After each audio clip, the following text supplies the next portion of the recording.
Hello everyone, কেমন আছেন সবাই? নতুন আরও একটি ভিডিও নিয়ে আসলাম বাংলাদেশি স্টাইলে বিফ তেহারি রেসিপি। যারা নতুন এই রেসিপিটি তাদের অনেক উপকারে আসবে। তো এবার মূল ভিডিওতে যাওয়া যাক। 1 কাপ সয়াবিন তেল দিয়ে দিচ্ছি, প্রথমে হাফ কাপ সরিষার তেল দিয়ে দিচ্ছি,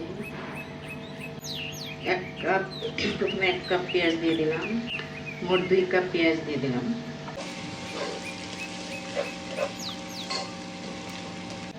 আমি আজকে তেহারিটা প্যাকেটের মশলা দিয়ে করব। তারপর আমি 4 পিস দারচিনি দিয়ে দিলাম, 6টা এলাচ দিয়ে দিলাম। পেঁয়াজটা আমি বেরেস্তা করবো না, এটাই করবো, আমি হালকা নরম করবো পেঁয়াজটা। 2 টেবিল চামচ রসুন বাটা দিয়ে দিচ্ছি, আদা বাটা 2 টেবিল চামচ,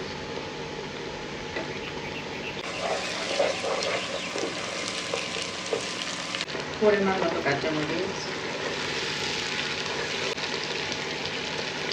আমি তেহারির জন্য 1 কেজি বা 1000 গ্রাম হচ্ছে আমি গরুর মাংস নিয়েছি। এটা ছোট ছোট পিস করে কেটে নিয়েছি।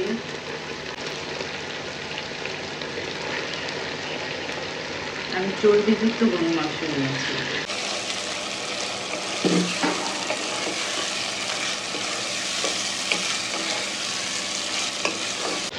এক টেবিল চামচ লবণ দিয়ে দিলাম। লবণটা আপনারা বুঝে শুনে দিলেন, আর লাগলে পরে দেবো আবার। ফেটানো টক দই দিয়ে দিচ্ছি, এটা 1 কাপের মতো হবে।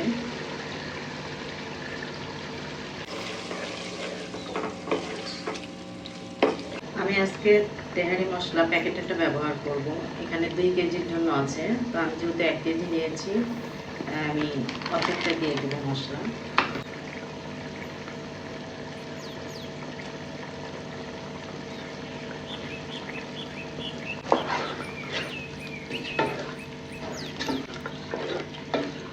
প্যাকেটের মশলাটা দেওয়ার কারণে অনেক সুন্দর একটা ফ্লেভার বের হয়েছে।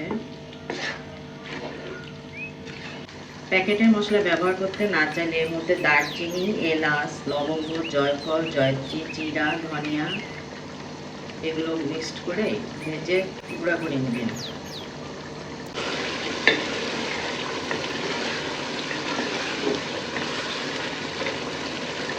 আমি এবার পানি দিয়ে সিদ্ধ করতে দেবো, গরম পানি দিয়ে দেবো, সিদ্ধ হতে থাক। আমি এখানে পোলার চাউল নিয়েছি 700 গ্রাম। এবার আমি এটা ধুয়ে ভিজিয়ে রাখবো আধা ঘন্টার জন্য। ঢাকনা খুলে চেক করে নিই মাংসটা হয়েছে কিনা। আমি অফ ক্যামেরায় কয়েকবার মাংসটা নাড়াচাড়া করে দিচ্ছি। মাংসটা আমার খুব ভালোভাবে সিদ্ধ হয়ে গেছে। এবার আমি উঠিয়ে নিব।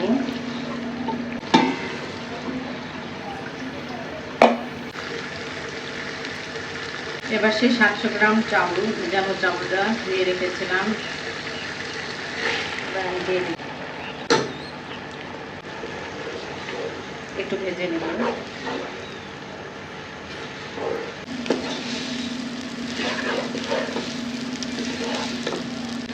চাউলটা আমার ভাজা হয়ে গেছে।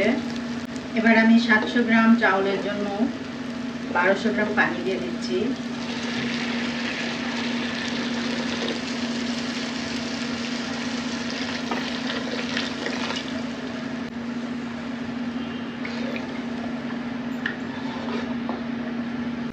সরি, আমার এখানে 1 কাপ দুধ স্কিপ হয়ে গেছে, অফ ক্যামেরা দিয়ে দিলাম।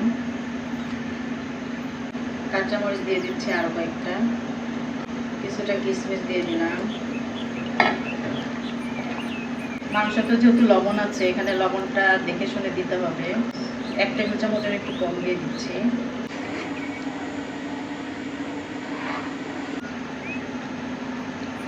ঢেকে দিচ্ছি। চাউলটা আমার বলক উঠে গেছে। এবার চুলাটা একটু কমিয়ে দিব। এবার এর ভিতরে রান্না করা মাংসটা দিয়ে দিব।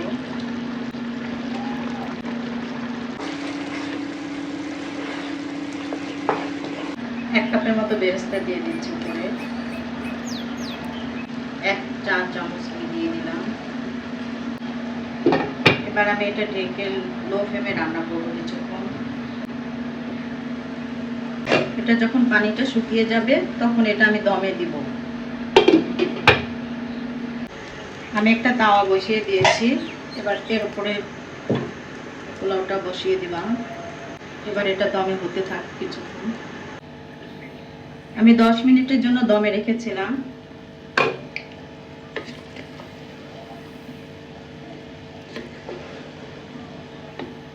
পারফেক্ট ভাবে আমার তেহেরি তৈরি হয়ে গেল।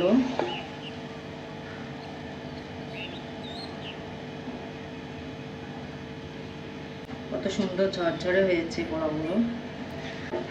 তো এবার আমি নামিয়ে ফেলবো চুলা থেকে। তো আমার রেডি হয়ে গেল তেহেরি, বিফ তেহেরি। দেখুন কতটা ঝরঝরে হয়েছে পোলাওগুলো, আর মাংসটা কত সুন্দরভাবে সিদ্ধ হয়েছে।